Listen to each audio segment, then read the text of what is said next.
Hanya perlu siram garis miring curah seperti ini sahaja ya sahabat tani, untuk merangsang pokok durian berbunga dan tidak mudah gugur.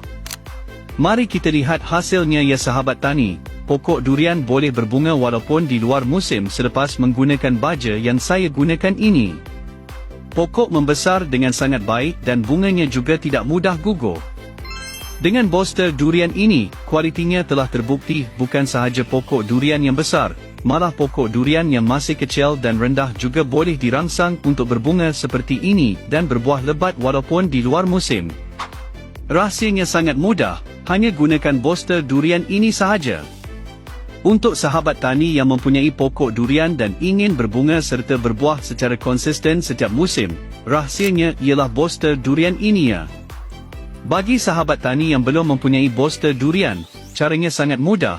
Hanya klik bakul kuning di sudut kiri bawah dan cepatkan pesanan untuk menikmati tawaran istimewa ya.